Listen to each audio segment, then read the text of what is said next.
Hola, soy Yolanda Ruiz y esto es El Diván del Periodismo.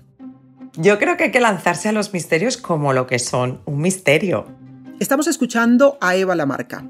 Bueno, algunas personas me cancelaron entrevistas y ahí sí era como, yo creo que ese es el camino y esta persona me acaba de cancelar porque tiene miedo de que yo lo descubra, ¿no?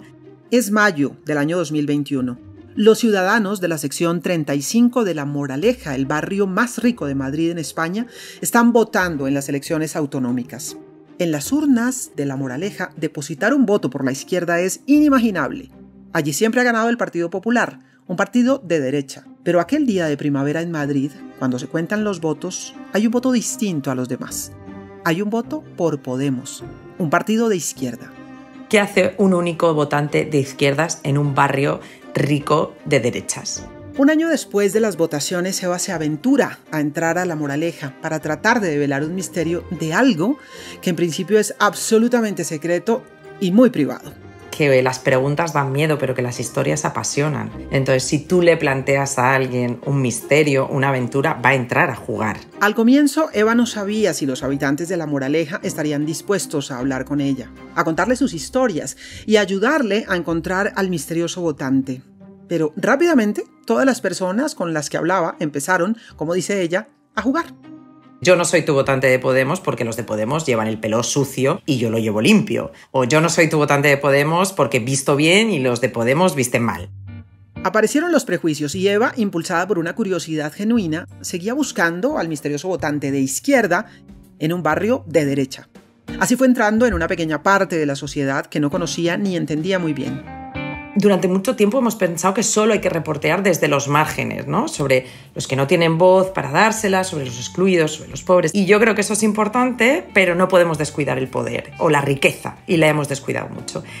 El resultado, un podcast de 5 capítulos titulado Misterio en La Moraleja, finalista del Premio Gabo en este año 2023. Eva nos permite acompañarla en todo el proceso y descubrimos con ella mucho más que al votante misterioso. Sobre este trabajo es el episodio de hoy. Vamos a conversar con la periodista española Eva Lamarca sobre ese misterio en La Moraleja, sobre los retos de producción que tuvo y también los dilemas que enfrentó mientras caminaba las calles del barrio más rico de Madrid buscando a un votante misterioso. Es una excusa maravillosa para poder hablar de muchas otras cosas, de quiénes somos, de cómo vemos a los otros, de los prejuicios. Soy Yolanda Ruiz y están a punto de escuchar El Diván del Periodismo. La invitada de hoy, Eva Lamarca.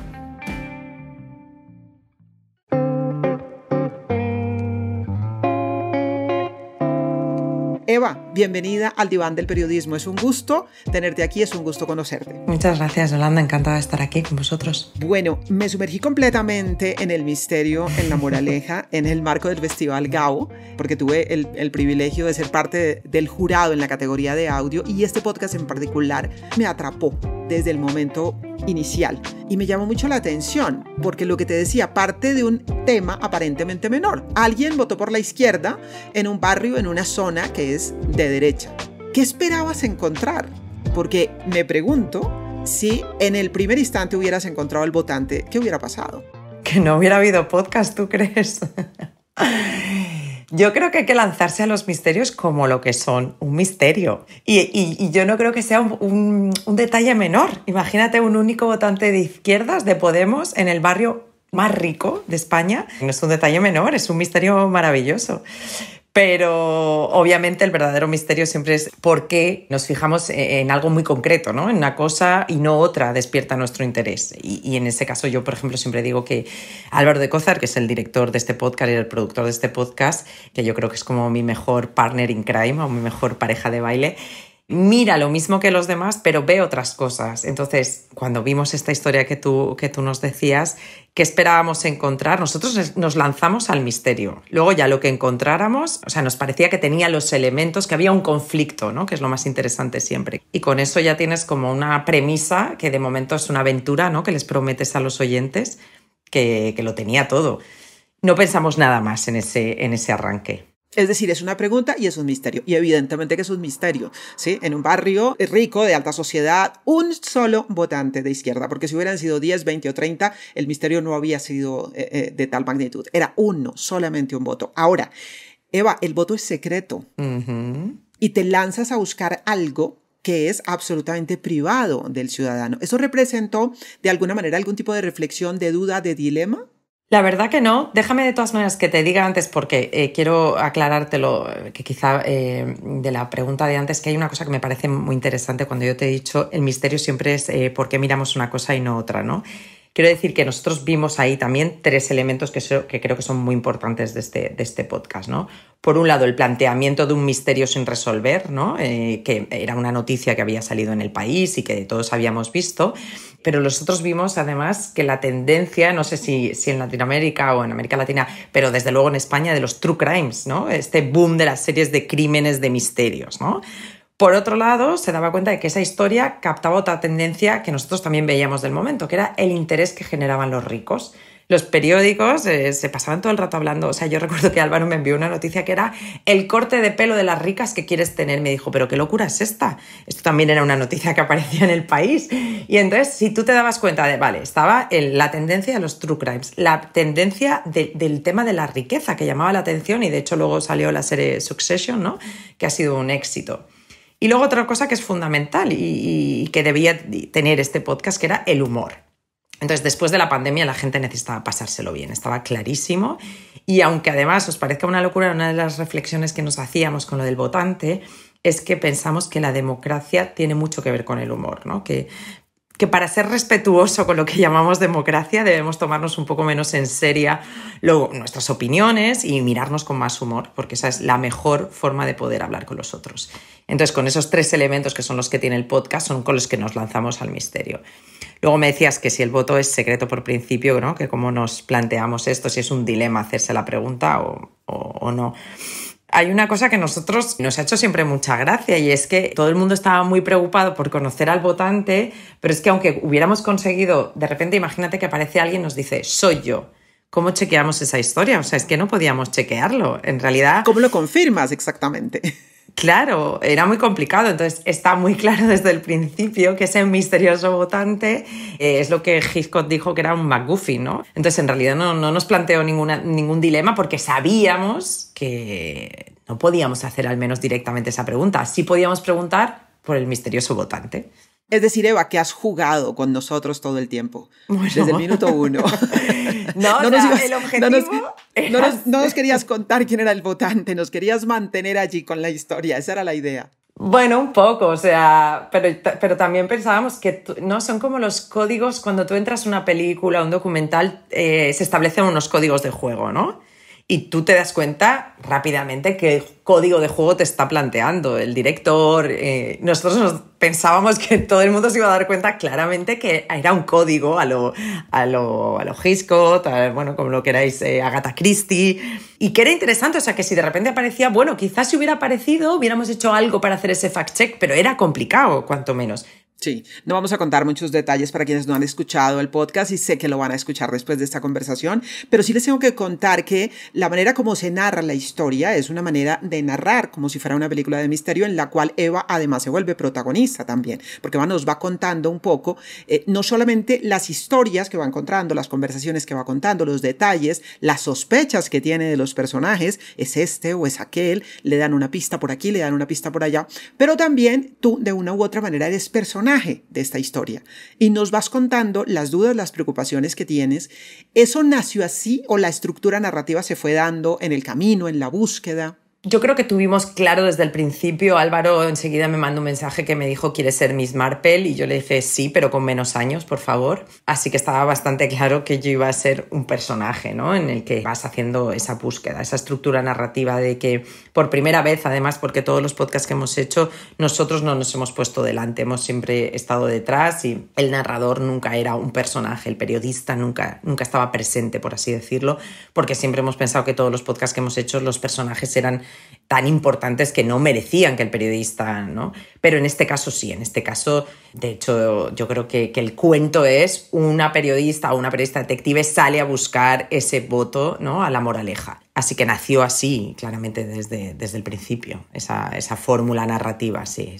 Y la fórmula es ganadora justamente porque mantiene el interés todo el tiempo y porque además nos vamos solidarizando con el trabajo que tú haces y con las vicisitudes que pasas y todas las dificultades y los problemas y lo que tú decías, tiene mucho humor, pero al mismo tiempo que tiene mucho humor, tiene mucho fondo, Eva. Una radiografía de una sociedad llena de estereotipos, una sociedad polarizada, una sociedad en donde se mide a las personas por la manera como visten, por el color de la piel, etcétera y demás, porque es parte de la búsqueda de quién es ese misterioso votante de izquierda en una zona de derecha. Me parece que es impactante lo que se logra en el podcast con esa radiografía social, pero haciéndolo de manera divertida, porque el humor está presente y porque la narración lo logra. Esto también fue construido, lo discutieron, llegaron a esta conclusión, querían reflejar esa sociedad tan particular que vivimos en muchos países, hay que decirlo, ¿no? Esa sociedad de polarización y de estereotipos que tenemos en nuestros países en general.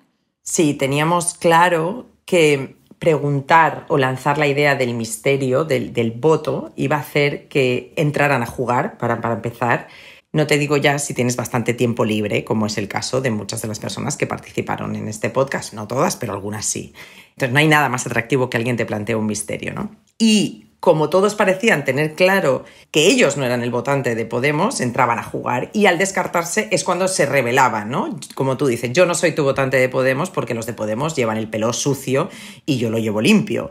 O yo no soy tu votante de Podemos porque visto bien y los de Podemos visten mal. Esas eran las respuestas que me encontraba y ahí estaban definiendo a ellos mismos cómo se veían y cómo veían a los demás. Pero además de esas diferencias, yo también intentaba que vieran sus similitudes, sus puntos de encuentro, sus prejuicios. Unos porque de repente me daba cuenta que eran animalistas y entonces eso podía ser un punto en común, ¿no? O otros porque eran coleccionistas de arte, de un arte transgresor, de artistas muy progresistas, o porque estaban muy a favor de que hubiera un salario mínimo decente en España. Entonces intentaba hacerles ver que bueno, que ese ya era un motivo bastante importante para que pudieran votar a Podemos. A mí me pareció súper interesante, por ejemplo, hay un personaje, un exjugador de fútbol del Real Madrid, no vamos a contar mucho más, que de joven es seguidor de Tito, ¿no? El líder comunista de la antigua Yugoslavia. Y él, por ejemplo, es el único que decide contar quién ha votado, pero nosotros directamente no les preguntábamos nunca a quién votaste tú, solo preguntábamos quién es ese misterioso votante o quién crees tú que es. Y no sé por qué siempre se sentían apelados y intentaban quitárselo encima en plan, no he sido yo. Soy inocente.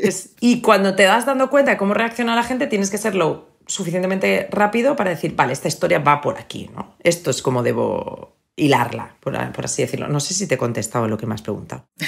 Lo vamos contestando aquí, Eva, pero quería preguntarte también si hubo dificultad para llegar a las personas que participaron en el podcast, es decir, si fue retador o no retador, y te lo pregunto también por el hecho de que te estabas metiendo a una zona de élite, en donde muchas veces las puertas están cerradas, hay medidas de seguridad, etcétera, y la gente es más prevenida, pero los vimos conversando tranquilamente contigo, o por lo menos eso fue lo que escuchamos en el podcast. Ya si hubo trabajo o no detrás es lo que quisiera saber, o sea, ¿fue retador quebrar esas barreras o para nada?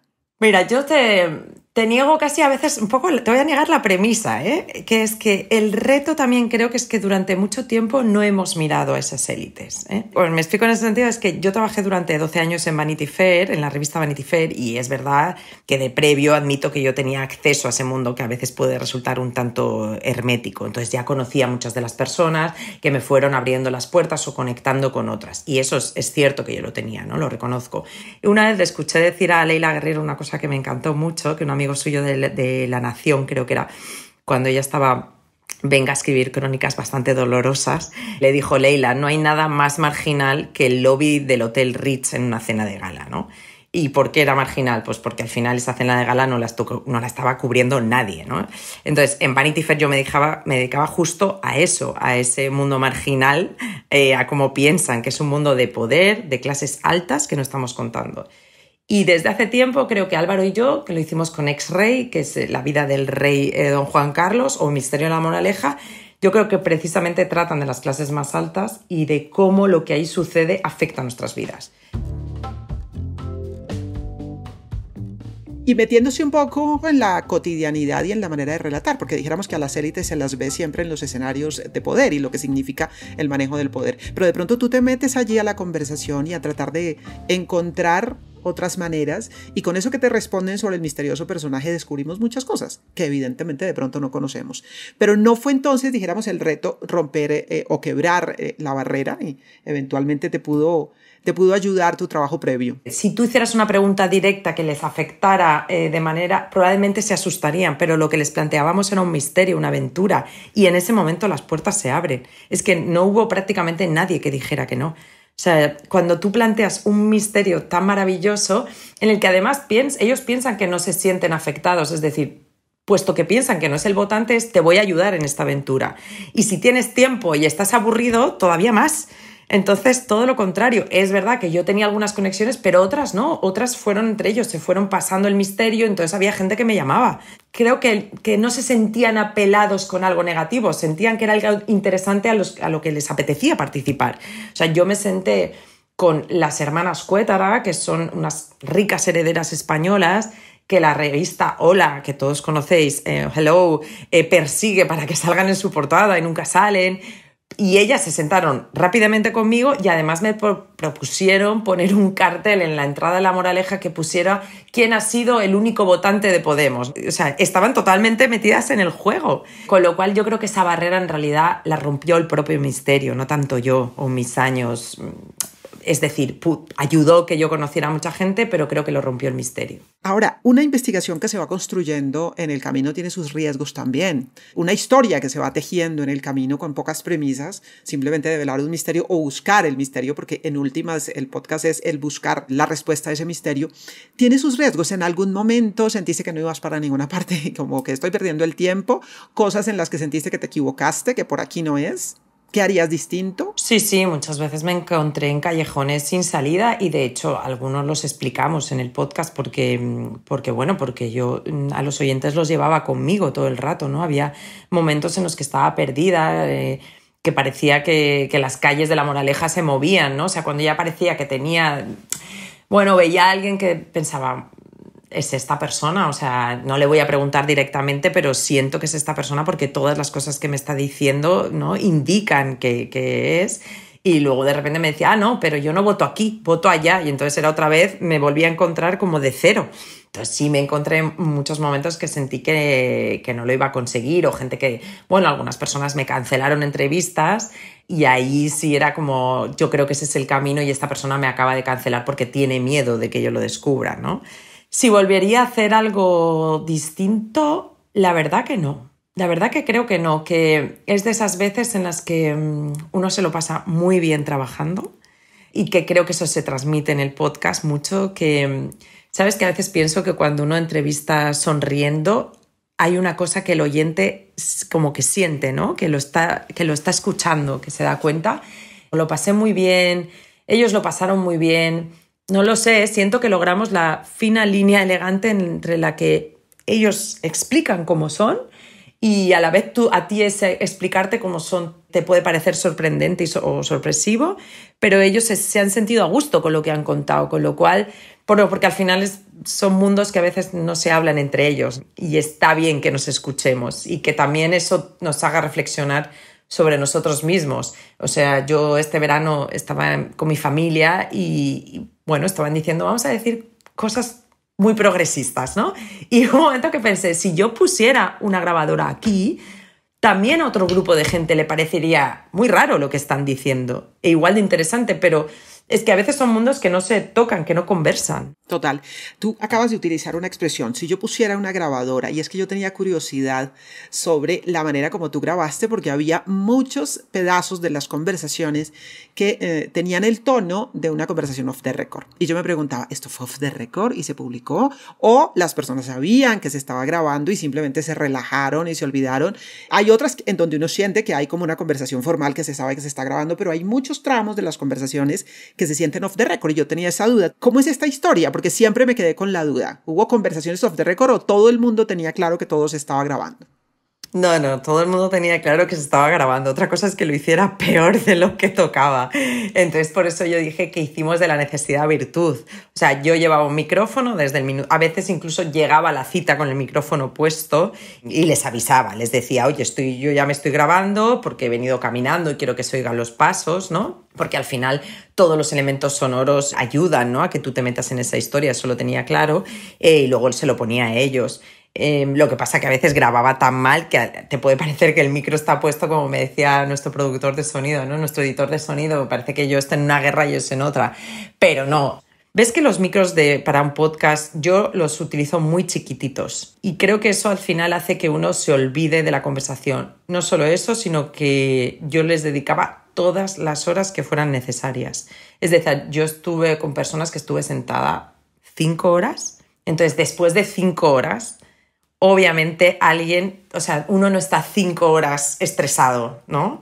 La primera hora puedes estar en guardia, la segunda empiezas a contar tal y si ya hay vino de por medio, en fin, ni te cuento, ¿no? En algún momento se relajan. Se relajaban rápido, de todas maneras. He de decir, tanto Álvaro como yo siempre decimos que tuvimos la suerte de tener a unos personajes increíbles y que gracias a ellos hay podcast, porque realmente hablaban desde el inicio, desde el minuto 1, con una naturalidad, sin ningún problema, y eso hace que tengas una historia. Sin duda. Ustedes en el Festival GAO, en la conversación que tuvieron con los otros colegas finalistas en la categoría de audio, planteaban que tuvieron una duda de si esto es periodismo o entretenimiento. Para mí no hay duda alguna, pues es un trabajo periodístico impecable, muy original, muy contundente, pero ¿por qué tuvieron la duda? Porque se divertían bastante haciéndolo, porque había mucho humor, pero me parece que tiene un pedazo de periodismo muy grande. ¿Por qué la duda?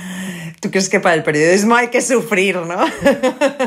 Pareciera, Eva, pareciera. Nos toca sufrir y si no, no es periodismo. La duda que la discutimos, en general lo discutimos mucho tanto Álvaro como yo. Yo estoy de acuerdo contigo y como además dijimos aquel día, ahora estamos bendecidos por Gabo y ya esto no nos lo quita nadie. O sea, no me bajo, no me apeo de que esto era periodismo, no. Era por otra cosa.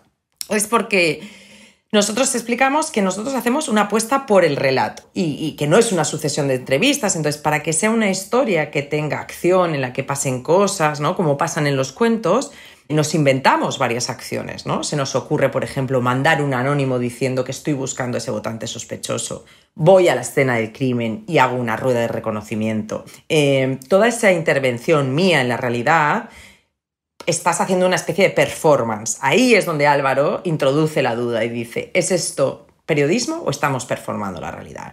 Además, no contamos la realidad de manera literal, ¿no? Tenemos una voluntad narrativa, entonces contamos los hechos como si fuera una película, organizamos la narración para que sea lo mejor posible, para que te permita crear la tensión que hizo que tú no te levantaras de la silla. Entonces, al provocar todas estas cosas, que se enviara el seudónimo para encontrar al votante, al reunirlos, al llevarlos a la escena del crimen, bueno, pues podíamos tener esa duda, pero yo sigo pensando que a la vez es ir, preguntar, chequear, volver y contarlo, como cualquier historia desde mi punto de vista. Entonces yo creo que hay periodismo, pero está esta cosa, ¿no?, de la performance en la que tú agitas, ¿no? Yo agité a la moraleja, agité a la gente que estaba ahí y no sé cuánto los periodistas a lo mejor en otro contexto intervienen tanto en la realidad, aunque yo creo que solo con mirar a veces pues ya estás agitando la realidad. A mí me pareció una intervención muy fuerte de la realidad que al principio como que no lograba encajar, ¿no? Porque además venía de escuchar un montón de podcasts, todos muy periodísticos y muy centrados,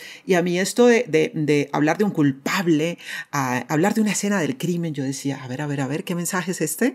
O sea, votar por la izquierda es un crimen o cómo es el asunto, pero luego se va uno metiendo en la historia y en el estilo de narrar y en lo que se quiere hacer con esa dosis de humor, pero me parece que fue muy interesante el planteamiento y no sé si surgió naturalmente o si efectivamente hubo también de parte de ustedes algún debate en torno a esto o simplemente vamos a narrar un misterio y es un misterio y ya. Y hay un culpable aquí, y el culpable es aquel que votó por Podemos en una zona que es de derecha. Sí, hablamos mucho siempre, claro, hablamos sobre las palabras que elegimos y de hecho... Recuerdo mucho que hubo cosas que eliminamos. Por ejemplo, en la primera escena es una escena en la que yo estoy en la iglesia y estoy buscando, ¿no?, a ese votante, al que ya no sé ahí si llamo culpable en ese momento, pero sí recuerdo que decíamos, por ejemplo, algo sobre el demonio, hacíamos una referencia, no voy a recordar ahora la frase, Y de repente nos dimos cuenta, al escucharlo, ya lo habíamos grabado, que era demasiado fuerte unir demonio con izquierda, con no sé cuánto. Entonces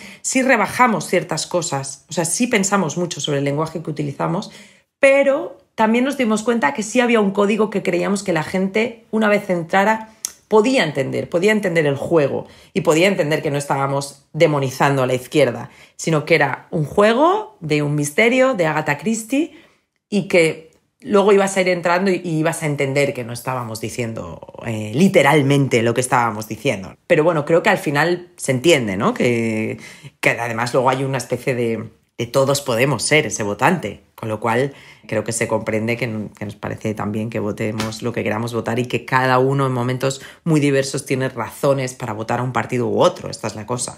Lo que pasa que desde el inicio ese voto se vio como quién ha sido en ese espacio. La gente fue como, ¿quién ha sido el que ha votado a Podemos? Ya tenía ese tono de misterio todo. Sí, claro. Ahora, ¿cómo recibieron los oyentes del podcast todo este planteamiento? Yo te digo lo que me pasó a mí al comienzo y luego pues entré en el juego y entendí el juego. Pero al principio me iba como impactando un poco. ¿Cómo lo reciben los oyentes? ¿Qué tipo de comentarios?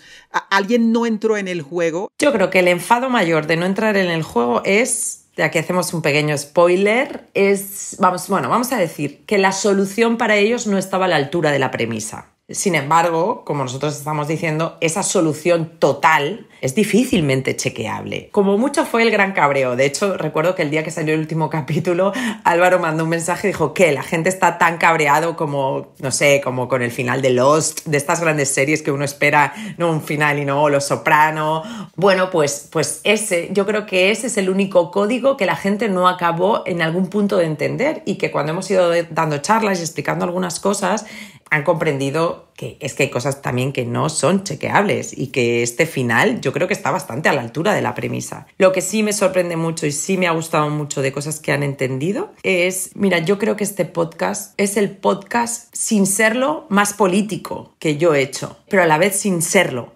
Y yo sé que es complicado, pero es lo que creo, ¿no? Y me ha gustado mucho que la gente sí ha entendido que, aunque no esté puesto sobre la mesa de una manera como muy básica, hablamos de los prejuicios y de que los prejuicios son juicios que hacemos sin conocer, porque obviamente nos sirven para orientarnos en la vida, pero que el problema es el peso que les concedemos a esos prejuicios.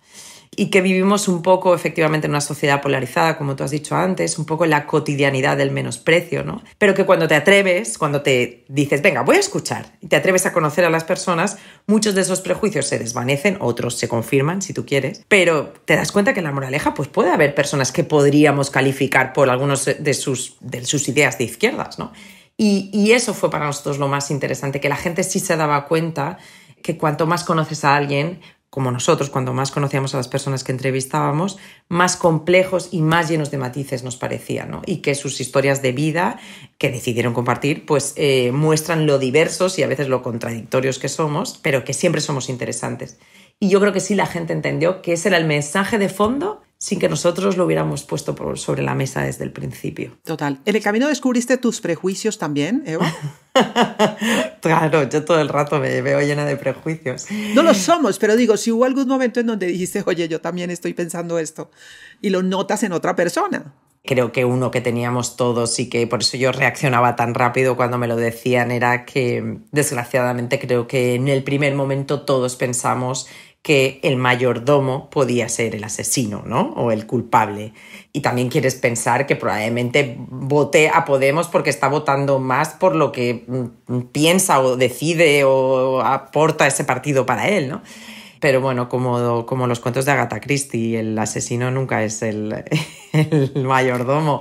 Entonces ese prejuicio, por supuesto, que estuvo, yo creo que en Álvaro, en mí, desde el primer momento. Eva, pues ha sido un gusto conversar contigo, conocer un poquito más detrás de este trabajo, que es apasionante de verdad y que de nuevo pues lo recomiendo totalmente, que sé que de inmediato lo empiezan a escuchar y quieren saber qué pasó al final. Pero además es un trabajo periodístico cargado de mucha producción, muy particular, muy original en el enfoque, en la narrativa, y que nos cuenta una historia muy singular. Y yo insisto que lo mejor que tiene es retratar una sociedad que tiende a polarizarse y nos muestra que en realidad no somos tan distintos, lo cual me parece que en este escenario nos sirve mucho y nos viene bien, en un país que requiere mirarse un poquito más como similares en la diferencia.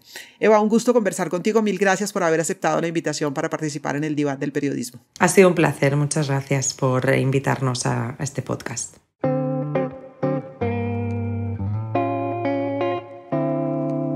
El misterio en la moraleja. Este es el trabajo periodístico finalista en el Premio Gabo, con otros reconocimientos, por supuesto, internacionales. Eva Lamarca, que es autora de este Misterio en la moraleja, al lado de Álvaro Cózar, es licenciada en Filosofía, Periodismo, Máster de Periodismo y de Investigación. Pasó, como nos contaba, 12 años en Vanity Fair y ha venido haciendo luego otros trabajos y ahora metida en el podcast. Lo hemos disfrutado mucho y de verdad que ha sido un gusto tenerla con nosotros. Esto es El Diván del Periodismo. Gracias por estar ahí. El Diván del Periodismo es un podcast de la Red Ética de la Fundación Gabo, dirigido por Daniel Marquínez y producido por Cartagena Federal, con Elkin Oliveros en la mezcla y Sebastián Duque en la producción. Karen Rojas se encarga de la coordinación editorial y Alejandra Vergara de la coordinación de distribución y comunicaciones. Este podcast es posible gracias al apoyo de los grupos Sura y Bancolombia y sus filiales en América Latina. Soy Yolanda Ruiz, conductora del Diván del Periodismo y corresponsable del Consultorio Ético. Gracias por escucharnos.